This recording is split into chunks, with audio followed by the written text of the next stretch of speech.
Balance versus programme میں آپ سب کو خوش آمدید۔ جیسا کہ عزیزو آپ جانتے ہیں کہ بیلنس ورسز پروگرام کا سلسلہ جاری ہے۔ بیلنس ورسز پروگرام میں ہم ان ورسز کو، ان آیات کو بیان کرتے ہیں جنہیں لوگ مس کوٹ کرتے ہیں یا جنہیں لوگ سمجھ نہیں پاتے۔ آج ہم جس عنوان پر، جس ٹاپک پر ہم بات کریں گے وہ مسیح یسوع کی تمثیلوں میں سے ایک تمثیل کے بارے میں ہم سیکھیں گے۔ جیسا کہ آپ جانتے ہیں کہ نبیوں نے مسیح کے حق میں لکھا تھا یا ہے کہ جب وہ آئے گا تو تمثیلوں میں بات کرے گا۔ تو خدا یسوع مسیح بھی تمثیلوں میں بات کیا کرتے تھے۔ تو آئے ہم دیکھتے ہیں کلام مقدس میں سے مقدس متی کی انجیل، اس کا 19واں باب، اس کی 16ویں سے 25ویں آیت تک ہم دیکھیں گے۔ یہاں پر کچھ سنیریو ایسا ہے کہ ایک دولت مند شخص تھا۔ اس نے یسوع سے پوچھا کہ میں کیا کروں اے استاد کہ ہمیشہ کی زندگی میں داخل ہوں یا پاؤں۔ تو استاد نے کہا، یعنی کہ یسوع نے کہا کہ تو حکموں پر عمل کر۔ اس شخص نے کہا کہ میں لڑک پن ہی سے حکموں پر عمل کرتا ہوں۔ پھر یسوع اس شخص کو کہتا ہے کہ اپنا سارا مال و اسباب بیچ کر غریبوں کو دے، تجھے آسمان پر خزانہ ملے گا، اور آ کر میرے پیچھے ہو لے۔ اور لکھا ہے کہ اس کے چہرے پر اداسی چھا جاتی ہے، وہ بڑا غمگین ہوتا ہے کیونکہ بڑا مالدار شخص تھا، اور وہ اب واپس اپنے گھر چلا جاتا ہے۔ وہ یسوع کے پیچھے چلنا نہیں پسند کرتا۔ پھر خداوند یسوع اپنے شاگردوں سے کہتے ہیں، اور یسوع نے اپنے شاگردوں سے کہا، میں تم سے سچ کہتا ہوں کہ دولت مند کا آسمان کی بادشاہی میں داخل ہونا مشکل ہے۔ اور پھر تم سے کہتا ہوں کہ اونٹ کا سوئی کے ناکے میں سے نکل جانا اس سے آسان ہے کہ دولت مند خدا کی بادشاہی میں داخل ہو۔ اب خداوند یسوع مسیح یہاں فرما رہے ہیں، بتا رہے ہیں شاگردوں کو کہ دولت مند کا آسمان کی بادشاہی میں داخل ہونا مشکل ہے۔ اس سے آسان یہ ہے کہ اونٹ کا سوئی کے ناکے میں سے گزر جانا۔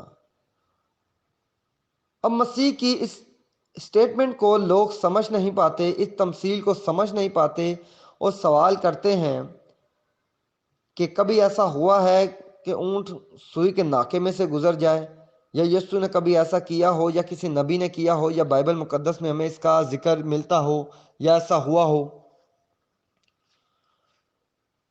تو یہ کیسے ہو سکتا ہے، لوگ سوال کرتے ہیں۔ تو بتانا یہ چاہتا ہوں عزیزو، یہ تمثیل ہے، اور تمثیل کو تمثیل ہی کی طرح سمجھا جائے تو میں سمجھتا ہوں کہ آپ اس تمثیل کو سمجھ سکتے ہیں۔ اب خداوند یسوع نے یہ بات 2000 سال پہلے کہی، اور خداوند یسوع مسیح جو تمثیل کہتے تھے اس زمانہ کے حساب سے، یا جو ان کے سامنے تھا، جو کنڈیشن، جو سینیریو ان کے سامنے ہوتا تھا، اس کے مطابق وہ بات کرتے تھے تمثیلوں میں۔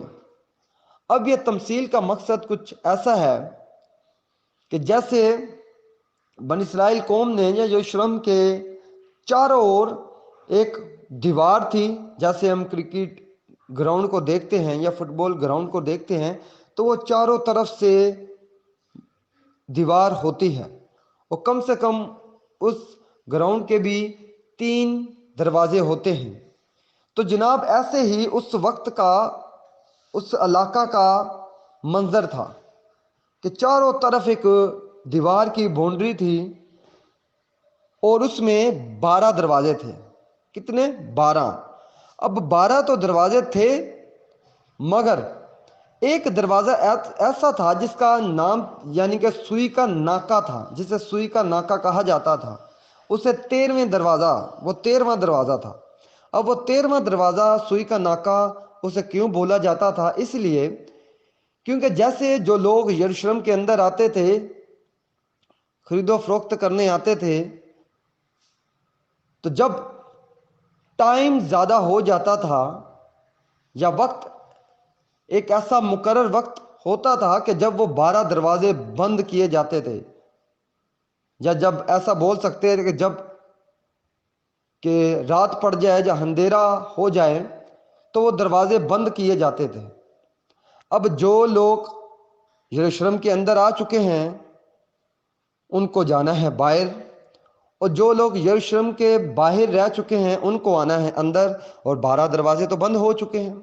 پھر سوال یہ ہے کہ اندر والے باہر کیسے جائیں گے اور باہر والے اندر کیسے آئیں گے؟ تو وہاں پر جو 13واں دروازہ تھا اسے سوئی کا ناکا کہا جاتا تھا، تو اس سے ٹیکس پے کر کے اس راستے سے گزرا جاتا تھا، اس دروازے سے گزرا جاتا تھا، جس سے کہا جاتا تھا سوئی کا ناکا، اور بہت وہ سکڑا رستہ تھا، بہت ہی زیادہ سکڑا دروازہ تھا۔